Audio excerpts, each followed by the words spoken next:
తమతో కలిసి పనిచేయాలని పిలుపునిచ్చారు.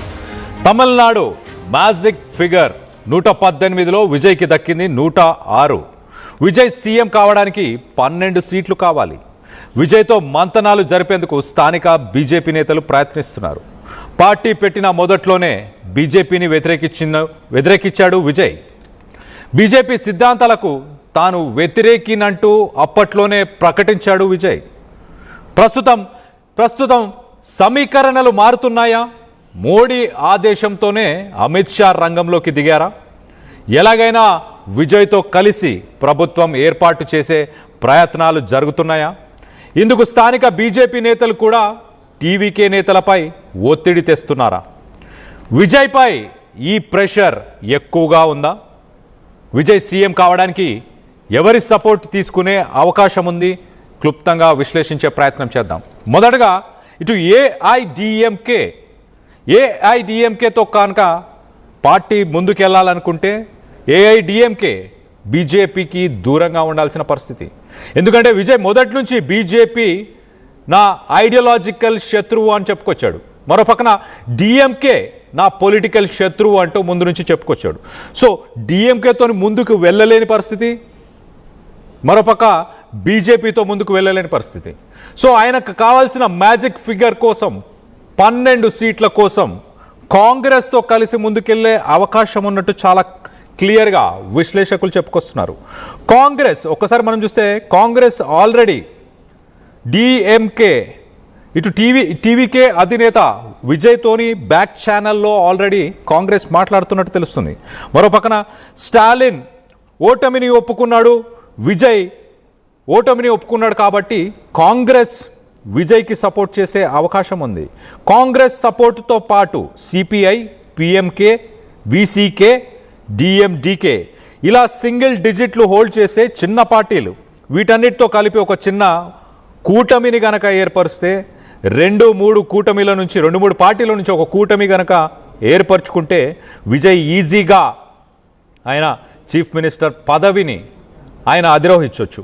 ఖచ్చితంగా ఇదే జరగబోతుంది అంటూ పొలిటికల్ అనలిస్టులు చెప్పుకొస్తున్నారు. ఏఐడిఎంకే టీవీకే వీరిద్దరికి శత్రువు అయిన పార్టీ డిఎంకేని పవర్లో ఉంచకూడదు అన్న ఉద్దేశం ఏఐడిఎంకేకి ముందు నుంచే ఉంది. అందుకే విజయ్కి ఒకవేళ సపోర్ట్ చేద్దామనుకున్నా కూడా బీజేపీని దూరం పెట్టాల్సిన పరిస్థితి ఇటు ఏఐడిఎంకేకి ఉండబోతుంది. సో లయన్ షేర్ ఉన్న టీవీకే పార్టీ విజయ్ ఖచ్చితంగా డ్రైవర్ సీట్లోనే కూర్చుంటాడు, చీఫ్ మినిస్టర్ పార్టీలోనే కూర్చుంటాడు. సో మొదటి నుంచి తన పార్టీ కార్యకర్తలకి ముందు నుంచి చెప్పుకొస్తున్న పాయింట్స్కి ఎగనెస్ట్గా ఇప్పటికి వెళ్ళే అవకాశం లేదు. ఐడియాలజికల్ ఎనిమీగా బీజేపీని ముందు నుంచి చెప్పుకొచ్చారు, పొలిటికల్ ఎనిమీగా డిఎంకే పార్టీ. సో ఈ 2 పార్టీలతో వెళ్ళే అవకాశం లేదు. కానీ మరోపక్కన అమిత్ షా ఎలాంటి ఆఫర్ ఇచ్చాడు? పార్టీ గతంలో మనం చూస్తే 50 సంవత్సరాలలో గతంలో ఎప్పుడు ఈ 2 పార్టీలకి మాత్రమే తమిళ ప్రజలు తమ ఓటుని వేసేవారు, తమ ప్రభుత్వాన్ని గెలిచేలాగా పార్టీలకి పట్టాన్ని కట్టేవారు. ఏదో ఒక పార్టీకి మాత్రమే. ఈసారి మొత్తానికి వేరు కొత్తదనాన్ని కోరుకున్నారు, టీవీకే పార్టీని గెలిపించారు. మరి TVK party agenda, philosophy Vijay ఇన్ని రోజులు చెప్పుకొచ్చిన వాటిని ఒక్కసారి పక్కన పెట్టే అవసరం ఏమైనా ఉందా అంటే ఖచ్చితంగా అవసరం లేదు. కానీ ఎలాంటి మంతనాలు వెనక జరుగుతున్నాయి? బ్యాక్ ఛానల్స్ ద్వారా రాహుల్ గాంధీ ఎలాంటి ప్రామిసెస్ విజయ్కి ఇచ్చాడు? ఒక పక్కన విజయ్ తండ్రి చంద్రశేఖర్ చాలా క్లియర్గా కాంగ్రెస్కి ఆయన మీడియా ముందు మాట్లాడుతూ ఓపెన్ ఆఫర్ ఇచ్చాడు. పవర్ని కూడా షేర్ చేస్తాం కాంగ్రెస్కి అంటూ. కొన్ని దశాబ్దాల పాటు కాంగ్రెస్కి తమిళనాడులో పవర్ లేని పరిస్థితి. అలాంటి ఒక గోల్డెన్ ఆపర్చునిటీ కాంగ్రెస్ వదులుకునే అవకాశం ఉందా? బీజేపీ ఎలా అయినా తమిళనాడులో, సౌత్ ఇండియాలో తన ఉనికిని చాటుకోవాలని ఎప్పటి నుంచో ప్రయత్నం చేస్తుంది. దక్షిణ భారతదేశంలో పవర్ని గనక టీవీకే పార్టీతో పంచుకుంటే అది రికార్డ్ బ్రేక్ అయ్యే అవకాశం ఉంటుంది. సో మొత్తం మీద అమిత్ షా మోదీ ప్రమేయంతోనే ఇప్పుడు రంగంలోకి దిగాడు అంటూ వార్తలు వస్తున్నాయి. బీజేపీ తమిళనాడుకు సంబంధించిన బీజేపీ నేతలు, క్యాడర్ టీవీకే నేతలను కలిసి ప్రభుత్వాన్ని ఏర్పరచడానికి బ్యాక్ ఛానల్లో మీడియేషన్ టాక్స్ చేస్తున్నట్టు తెలుస్తుంది. దీనికి సంబంధించి మీరేమనుకుంటున్నారు? విజయ్ సీఎం కావడానికి ఎవరు సపోర్ట్ తీసుకునే అవకాశం ఉందని మీరు భావిస్తున్నారు? కాంగ్రెస్, పిఎంకే, సిపిఐ ఇలాంటి పార్టీలతోని విజయ్ ముందుకు వెళ్ళే అవకాశం ఉందా? ఏఐడిఎంకేతో కలిసి ముందుకెళ్లే అవకాశం ఉందా? లేక డిఎంకే ఒక పొలిటికల్ ఎనిమీ అంటూ తన క్యాంపెయినింగ్లో ఎక్కడ మీటింగ్ పెట్టినా మొదటి నుంచి డిఎంకేని ఒక పొలిటికల్ ఎనిమీ అన్నాడు. అలాంటి పొలిటికల్ ఎనిమీతో ముందుకెళ్లే అవకాశం ఉందా? లేదా ఐడియాలజికల్ ఎనిమీ అంటున్న బీజేపీతోని ముందుకెళ్లే అవకాశం ఉందా? పవర్ని ఎవరితోనైనా పంచుకుంటాడా లేదా అన్నది ప్రస్తుతానికి ప్రశ్నార్థకంగా మారింది. ఖచ్చితంగా చీఫ్ మినిస్టర్గా విజయే ఉండబోతున్నాడు. దానికైతే చాలా క్లారిటీ ఉంది. మొదటి నుంచి సీట్ షేరింగ్ విషయంలో కూడా ఏఐడిఎంకేతో పాటు ప్రీ పోల్లో ఎలక్షన్స్ కంటే ముందు ఏఐడిఎంకేతో పాటు ఆ సీఎం సీట్ కోసమే చర్చ జరిగింది.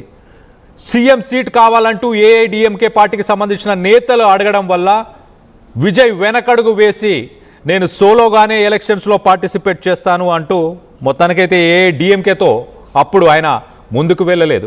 మరి ఇప్పుడు ఏఐడిఎంకే ఎలాంటి ఆఫర్స్ విజయ్ ముందు పెట్టే అవకాశం ఉంది? బీజేపీ ఎలాంటి ఆఫర్స్ పెట్టే అవకాశం ఉంది? కాంగ్రెస్ ఎలాంటి ఆఫర్స్ పెట్టే అవకాశం ఉంది? విజయ్ తండ్రి మాట్లాడిన మాటల ప్రకారం చాలా క్లియర్గా కాంగ్రెస్ తోని ముందుకు వెళ్ళబోతున్నారా? దీనికి సంబంధించి మీరేమనుకుంటున్నారు? విజయ్ పై ఉన్న ఈ ప్రెషర్ ఎక్కువగా ఉందని మీరు భావిస్తున్నారా? దీనికి సంబంధించి మీ అభిప్రాయాలు ఏంటనేది కింద కామెంట్ రూపంలో తెలియపరచండి. విజయ్కి అమిత్ షా ఫోన్ చేసి తమతో కలిసి పనిచేయాలని పిలుపునిచ్చారు. తమిళనాడు మ్యాజిక్ ఫిగర్ 118లో విజయ్కి దక్కింది 106. మిగతా 12 సీట్ల కోసం ఆయన ఖచ్చితంగా స్థానికంగా ఉన్న మిగతా పార్టీలతో పొత్తు కలుపుకొని ముందుకెళ్లాల్సిన పరిస్థితి. పార్టీ పెట్టిన మొదట్లోనే బీజేపీని విజయ్ తీవ్రంగా వ్యతిరేకించాడు. తన సిద్ధాంతాలకి బీజేపీకి సంబంధం లేదు, నేను తీవ్ర వ్యతిరేకిని అంటూ అప్పట్లో ఆయన ప్రకటించాడు. ప్రస్తుత సమీకరణలు మారుతున్నాయా? మారే అవకాశం ఉందా? మోదీ ఆదేశంతో అమిత్ షా రంగంలోకి దిగారా? ఎలాగైనా విజయ్తో కలిసి ప్రభుత్వం ఏర్పాటు చేసే ప్రయత్నాలు జరుగుతున్నాయని మీరు భావిస్తున్నారా? దీనికి సంబంధించి మీ అభిప్రాయాలు ఏంటనేది కింద కామెంట్ రూపంలో తెలియపరచండి.